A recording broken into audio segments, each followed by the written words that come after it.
Pure leather ಇವುಗಳು ಕೂಡ ಕಮ್ಮಿ ಬೆಲೆಗೆ ಸಿಗ್ತಾ ಇದಾವೆ ಸೋಫಾ ಸೆಟ್ ಸರ್. ಪಕ್ಕ ತಾನೇ ಕೊಡ್ತಾ ಇರೋದು ಸರ್ ಪಕ್ಕ ಕಮ್ಮಿ ಬೆಲೆಗೆ ಕೊಡ್ತೀನಿ ಸರ್. ಮಾರ್ಜಿನೇ ಬೇಡ ತಗೊಳ್ಳಿ. ಹೊಸ ಶೋರೂಮ್ ಅಂತ ಹೊಸ ಶೋರೂಮ್ ಅಂತ ಪಕ್ಕ. ಪಕ್ಕ ನಾನು ಕೊಡೋ ರೇಟ್ ಯಾರು ಕೊಡೋರೇ ಇಲ್ಲ ಸರ್. ನಂತರ ಐಟಮ್ ಇಟ್ಟಿಲ್ಲ ಯಾರು. ನಂಗೆ ಯಾಕೋ ನಂಬಕ್ ಅಸಾಧ್ಯಪ್ಪ. 50,000 ಅಂತೀರಾ, 14,000 ರೂಪಾಯಿ ಕೊಡ್ತಾ ಇದ್ರಿ ಇವನ್ನೆಲ್ಲ. ಸರ್ ಇದೆಲ್ಲ ಇಂಪೋರ್ಟೆಡ್ ಸೋಫಾ, ಕಸ್ಟಮ್ಸ್ ಕ್ಲಿಯರೆನ್ಸ್ ಸೋಫಾಗಳು. ಸಿಕ್ಕಾಪಟ್ಟೆ ಕಂಟೈನರ್ ತೆಗಿದ್ದೀನಿ. ಅದಕ್ಕೆ ನಿಮ್ಗೆ ಎಷ್ಟು ಕಲರ್ಸ್ಗಳು, ಇಷ್ಟು ಕಲರು. ಇನ್ನ ಇಲ್ಲಿ ಬೇಕಾ ಅಲ್ಲಿ ಬೇಕಾ ಎಲ್ಲ 14,000 ಬರೀ 14,000 ಪಕ್ಕ ಸರ್. ಪಕ್ಕ ಪ್ರಾಮಿಸ್. ನಿಜ ಬರ್ತಾರೆ, ನಿಜವಾಗ್ಲೂ ಬರ್ತಾರೆ. ಅದೇ ರೇಟೆ. ನನ್ ಮಾತು ಕಡಕ್ ಆಗಿರುತ್ತೆ, ನನ್ ಪ್ರೈಸ್ ಹಂಗೆ ಇರುತ್ತೆ.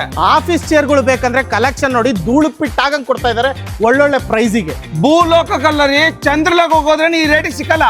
ಚಂದ್ರಲೋಕಕ್ಕೆ ಹೋದ್ರೆ ಸಿಕ್ಕಲ್ಲ. ಸೋಫಾ ಸೆಟ್ಗಳು ಸರ್ ಎಲ್ಲ ಲಿಮಿಟೆಡ್ ಆಫರ್. ಸ್ಟಾಕ್ ಕ್ಲಿಯರ್ ಆಗಕ್ ಮುಂಚೆ ಬನ್ನಿ. ಏನೇನ್ ಸಿಗುತ್ತೆ? Shirt, pant, T shirt, jacket, ಬರೀ ಮೆನ್ಸ್ಗೆಲ್ಲ, ಲೇಡೀಸ್ ಸಿಗುತ್ತೆ. ಮಳೆಗಾಲ ಬಂತು, ಜಾಕೆಟ್ಸ್ ಹೋಲ್ಸೇಲ್ ಪ್ರೈಸ್ ಕೊಡ್ತೀನಿ ತಗೊಳ್ಳಿ. ಇವೆಲ್ಲವು ಎಲ್ಲ ಹೋಲ್ಸೇಲ್. ಅಲ್ಲ, ವಾಷಿಂಗ್ ಮಿಷನ್ಗಳು ಕೂಡ ಒಂದು ಒಳ್ಳೆ ಪ್ರೈಸಿಂಗ್ ಅಲ್ಲಿ ಕೊಡ್ತಾ ಇದ್ದೀರಾ. ಹೌದು sir, definite lot wholesale rate ಅಲ್ಲಿ ಕೊಡ್ತಾ ಇದೀವಿ. ನನ್ನ ರೇಟ್ ಯಾರು ಕೊಟ್ಟಿಲ್ಲ ಇದುವರೆಗೂ. ಕೊಟ್ಟಿಲ್ಲ.